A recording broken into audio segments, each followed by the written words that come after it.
TV. Sur France Bleu, Pays de Savoie, on retrouve l'étape gourmande avec Nathalie Elal. L'étape gourmande sur France Bleu. Nathalie Elal. Bonjour à toutes et à tous, heureuse de vous retrouver pour une nouvelle heure de découverte gourmande, d'anecdotes historiques et gastronomiques et bien sûr de convivialité à la mode d'autres peuples amis. Ils sont à la fois proches géographiquement mais culturellement distincts. Ils offrent un panorama culinaire varié et captivant, une mosaïque de saveurs qui infuse depuis quelques années dans nos cuisines et celle de nouveaux restaurants dits tendances.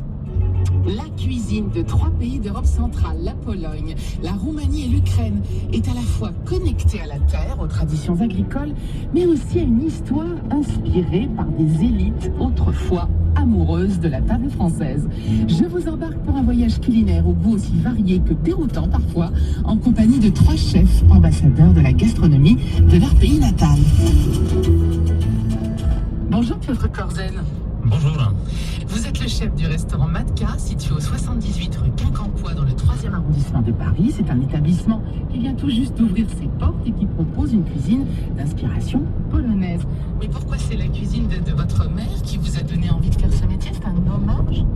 C'est un hommage à ma mère, effectivement. Elle nous a cuisiné des bons plats tous les jours, parfois les week-ends. Et c'est elle qui m'a transmis cette passion pour la cuisine en général. D'où le nom de votre restaurant Matka. Donc une grande cuisinière? Une très grande cuisinière, peut-être elle n'était pas toujours présente, mais quand elle faisait ses plats, ça nous réconfortait, ça m'a donné envie de faire la cuisine pour la suite. Piotr, est-ce qu'il y a des points communs entre les cuisines polonaises et françaises? Bien sûr, les cuisines polonaises et françaises, ça ressemblait beaucoup à l'époque, il y a quelques siècles.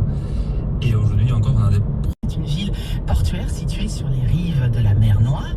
Est-ce que la cuisine d'Odessa ressemble à la cuisine ukrainienne en général, ou est-ce qu'elle a une identité à part?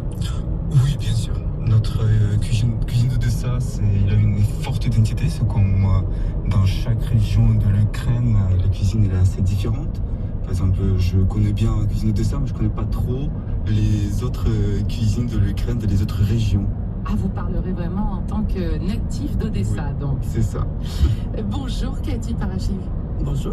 Alors Cathy, vous êtes la chef d'Hybrid Kitchen, c'est un restaurant spécialisé dans la cuisine des Balkans, situé au 9 rue de Mulhouse, dans le 2e arrondissement de Paris. Vous possédez aussi un autre établissement, Hybrid Café, au 43 rue Lafitte, toujours à Paris, dans le 9e, c'est bien ça. Et vous êtes originaire de Roumanie. Cathy, pourquoi est-ce qu'il y a depuis quelques mois, ou peut-être 1 ou 2 ans, on va dire ça comme ça, un engouement autour de la cuisine des pays d'Europe centrale, selon vous?